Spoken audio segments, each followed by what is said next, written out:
Okay, so after World War II, lots and lots of countries all around the world are going to finally get their countries back for themselves. They get to rule themselves, they get to decide what's going on. However, this happens mostly in Eastern Europe, but remember we're talking about Cold War time period where the Soviet Union gets in, and what do they try to instill in different countries? Communism, very good. And the United States, on the other hand, tries to get in and influence countries to go to what? What does the United States want people to be? Independent, right? But they want them to do what? What kind of government do they want them to have? Democracy, right?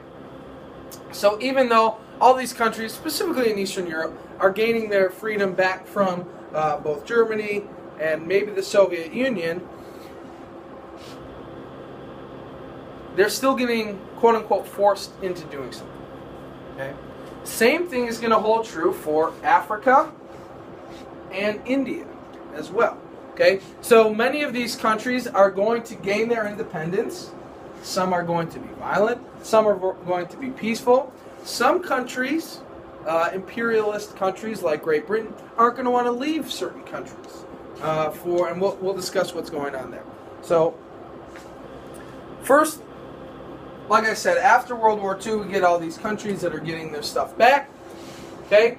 More than 50 countries, mostly in Africa, but some in Asia as well, are going to gain independence for the first time, in most cases, for about 200 years.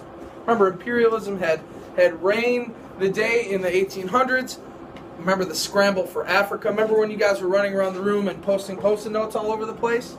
Right? That's exactly what Europe was doing in Africa. They were going and putting their flag down, claiming countries all over. Mostly for money. Mostly for trade and power.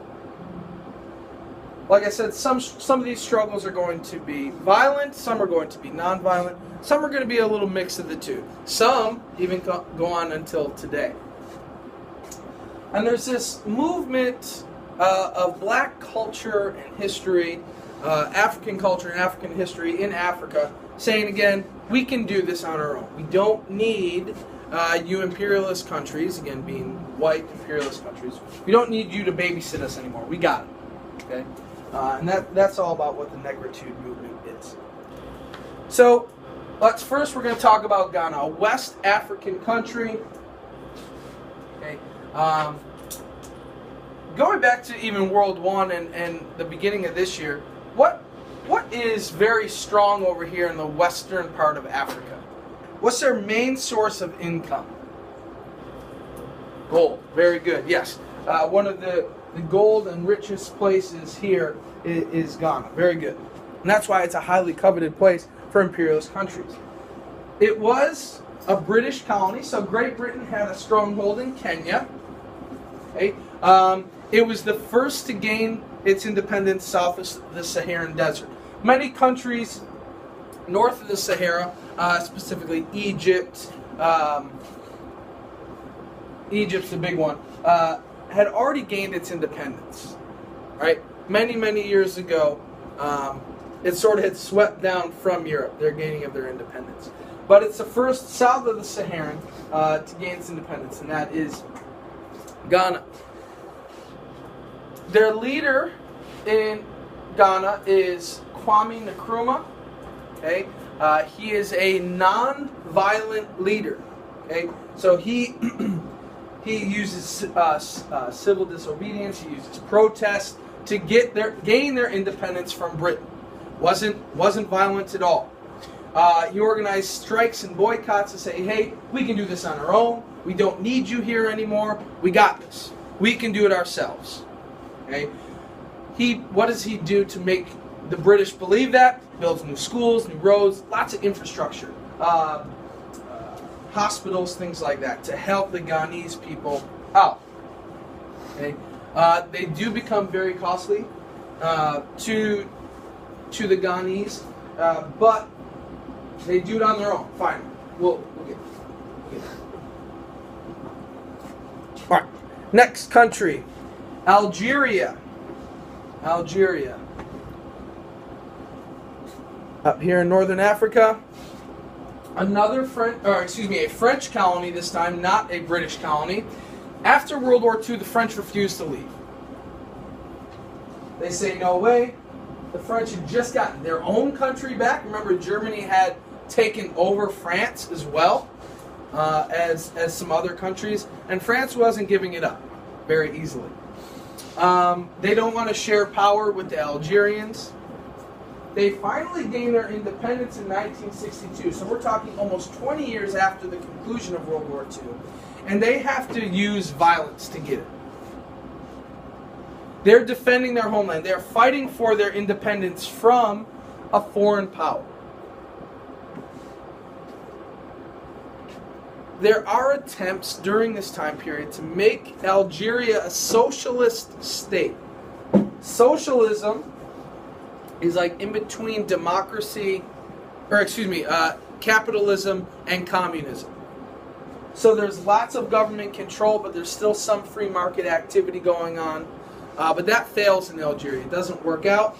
And they also have unsuccessful modernization attempts. The civil war that goes on to fight for power still continues today on a small scale.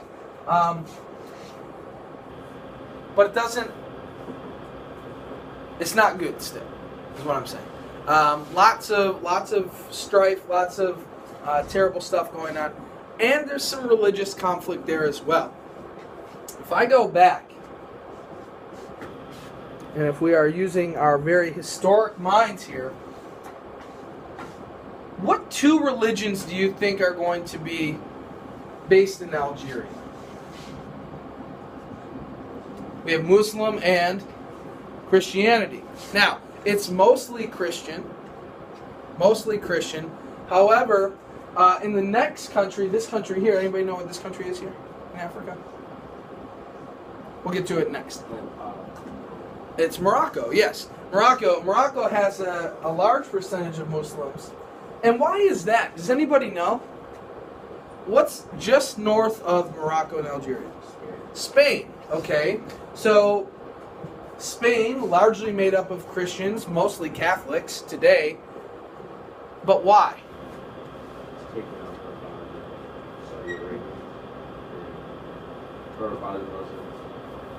What was?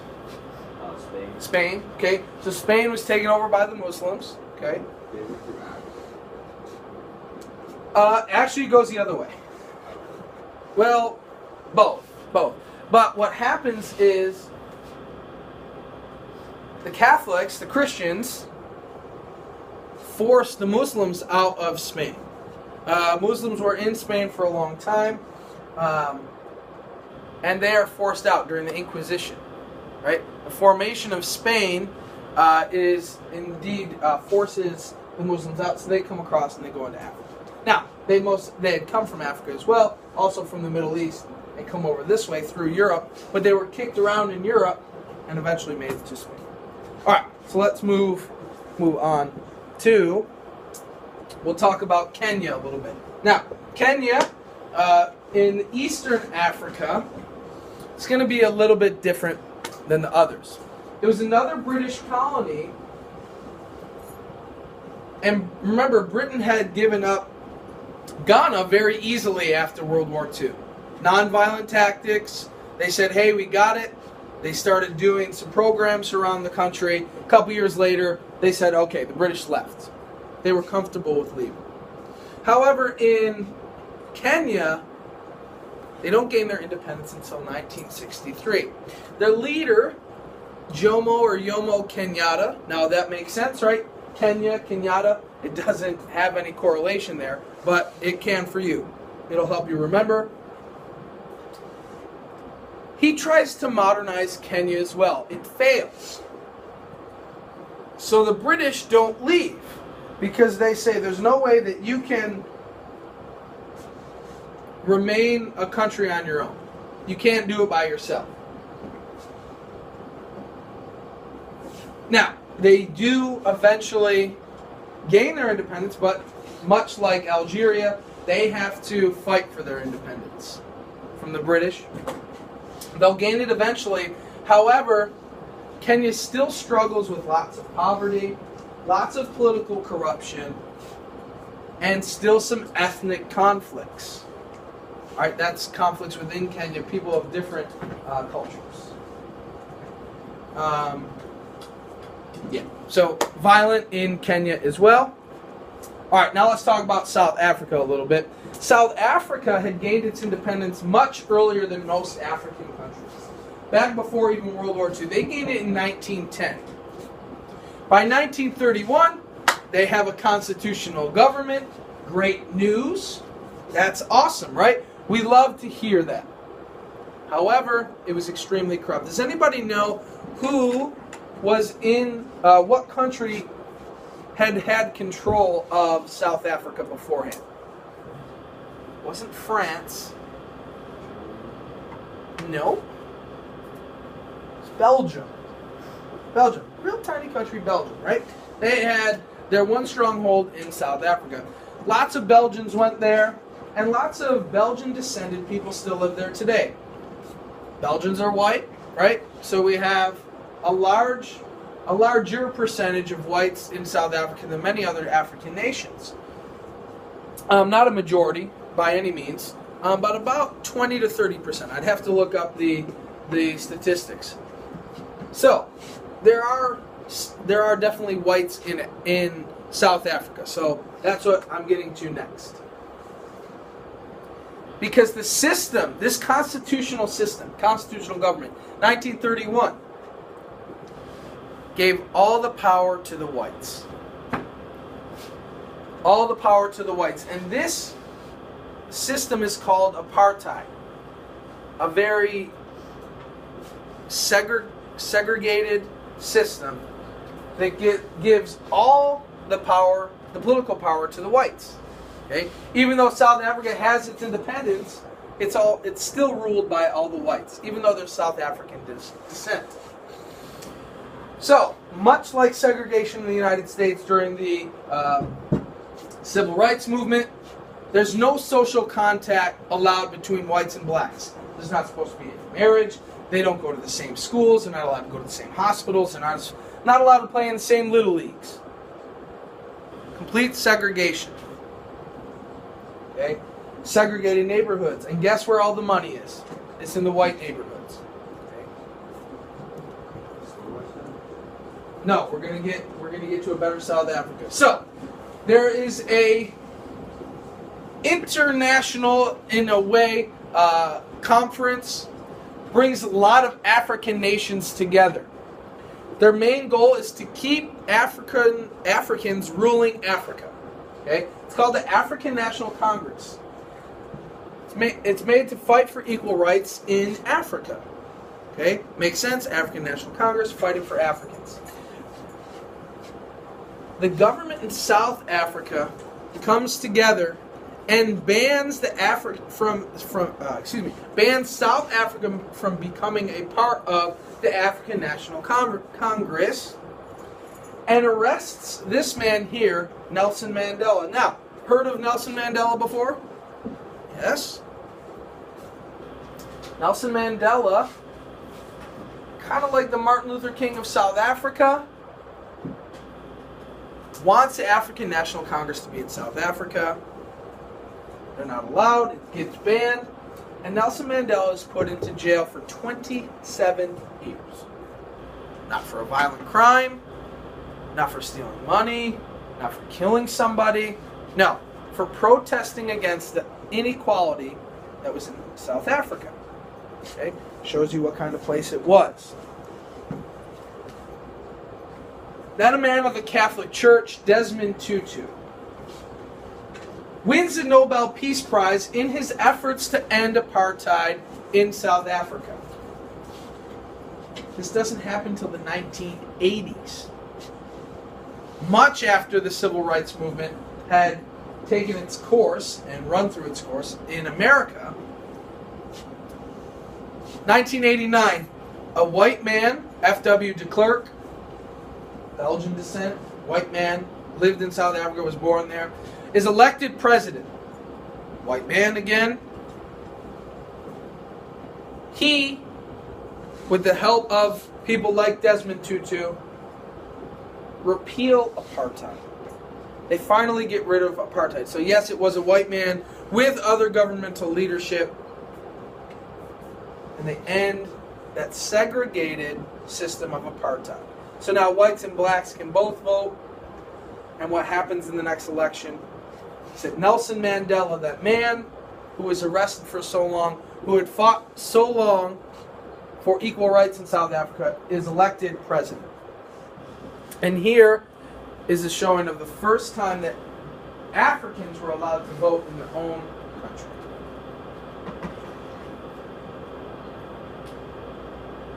I'd say there was good participation. How about you? Right? Okay. Now, it's not all sunshines and rainbows in South Africa. HIV and AIDS is a major, major issue in lots of African countries, and it really hits hard in South Africa. They're ranked 4th in the number of those diagnosed and casualties in the world. Also, leaders of South Africa have questioned the science behind the connection of HIV and AIDS. So there's lots of problems there, including their own science and health department in terms of fighting HIV and AIDS. Now, I had a good question the other day in my other class. Why is HIV and AIDS such an issue in Africa? What's that? No health care? Okay, yes. What else? You don't necessarily know about that disease. Yeah, it's education about the disease, right? We, in America, in American schools, we get to the point, and I don't want to use the word, but we get drilled into us how to prevent AIDS, how to get yourself checked on a regular basis if you are actively sexual, right? But they don't have that kind of awareness there. They don't realize how it spreads, and it can spread very easily if you are not careful. They also don't have the means to be careful, if you know what I'm saying. Okay? So it's a very big issue in lots of African countries, and South Africa is just one of those examples, unfortunately. All right, we will move on from that. Okay, so we're going to move east about 2,500 miles and talk about India.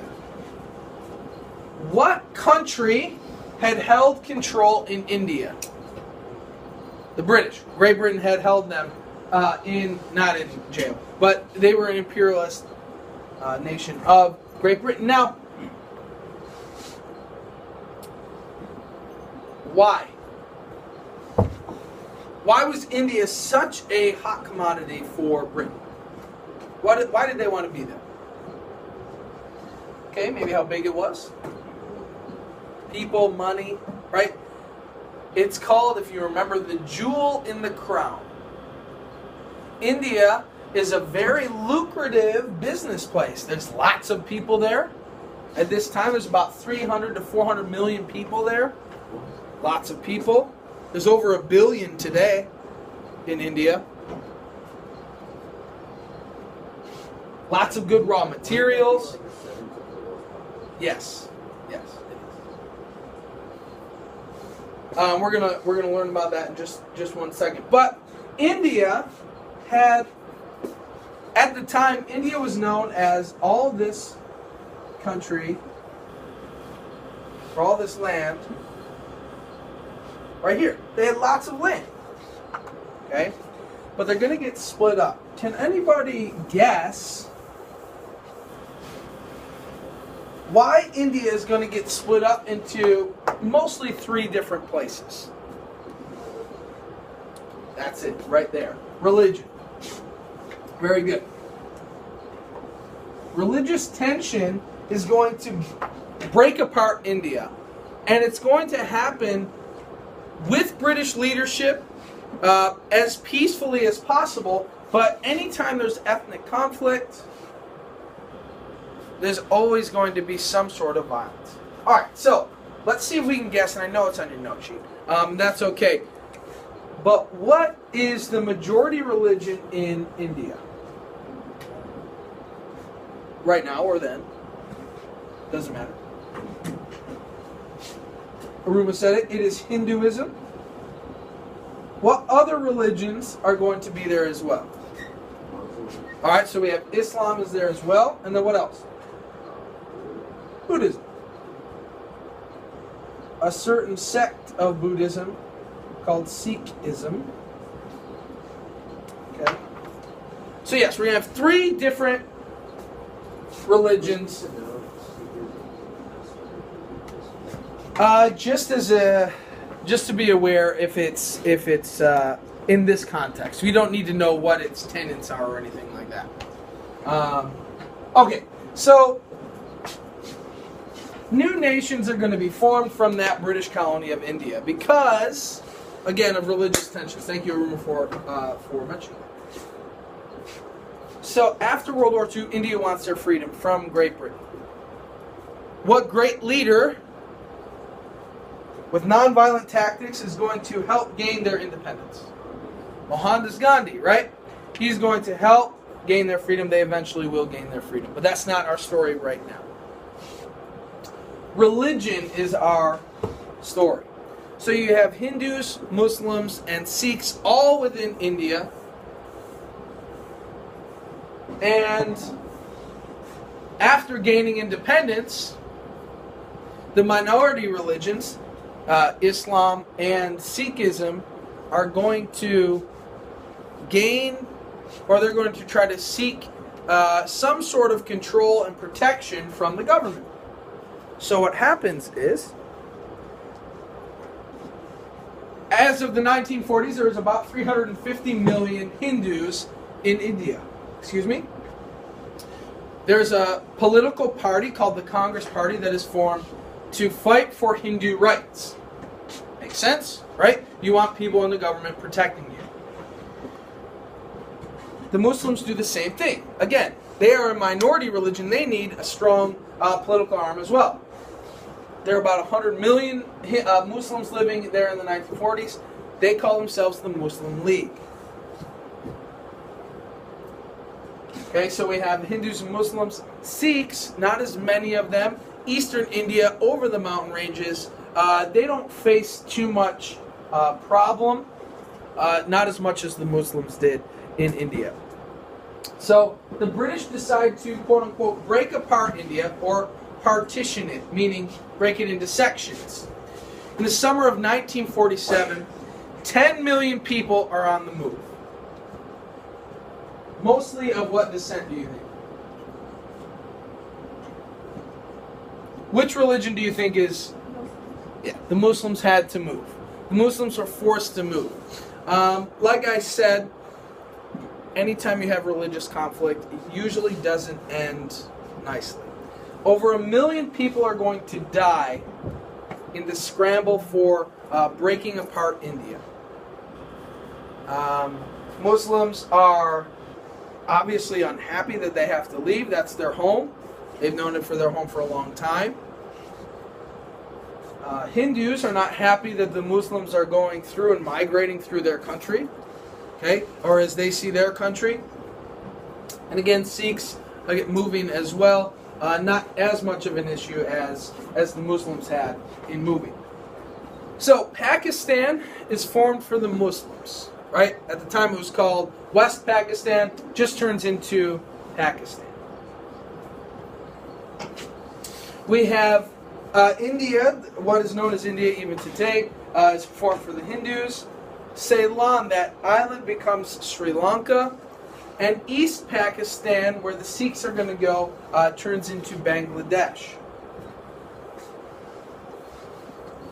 Okay, so those are the breaking aparts of India. So we have India mainland. We have West Pakistan turning into Pakistan. Burma turning into Bangladesh. No, I'm sorry. East Pakistan turning into Bangladesh. Burma over there. And then Ceylon turning into Sri Lanka. So after the partition, after India's independence, India becomes the largest democracy in the world. Because they become a democracy, they have the most people in the world that has a democracy. Obviously, China had more people at the time, but what, not religion, what government was China at the time? Talked about it last class. Communist, right. So Jawaharlal Nehru becomes the first prime minister. After Nehru, we have Indira Gandhi, yes, related, a woman, is elected as next prime minister. However, she is assassinated by one of her bodyguards, showing that religious strife. Her bodyguard was a Sikh, Buddhist, right? Religious strife, some still remains today in some areas of India. Lots of social and gender inequality. Women are seen as second-class citizens. And with Hinduism, and we're going to use, or we're going to review this a little bit stronger in our next unit and reviewing for the SOL. But there's this certain set of ideas in Hinduism that leads to social inequality. Anybody remember? Well, what do you remember about Hinduism?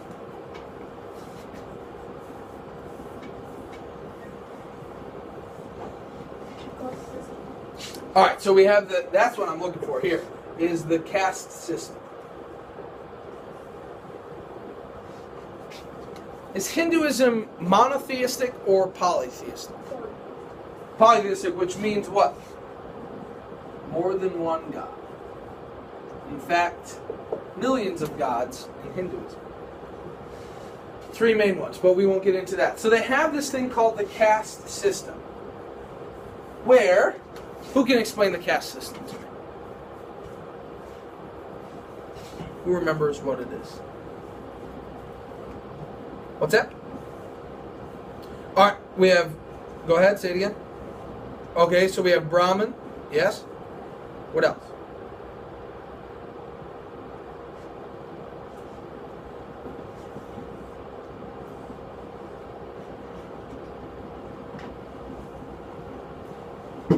So essentially, what the caste system is you're born into a certain social class.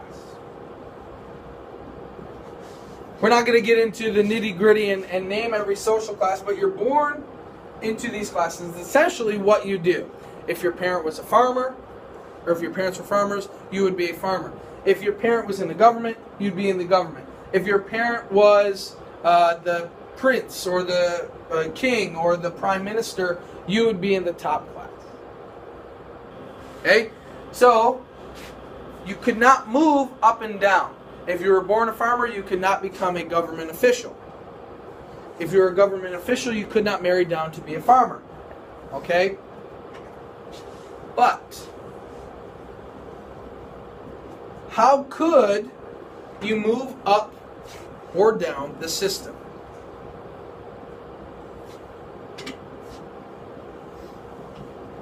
And it's a religious belief. What did they believe happened to you? Reincarnation. So, reincarnation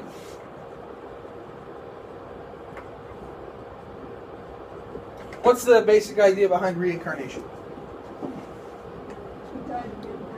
That you die, your physical body dies, but your soul is born again until you reach the highest class, and then your soul can finally rest.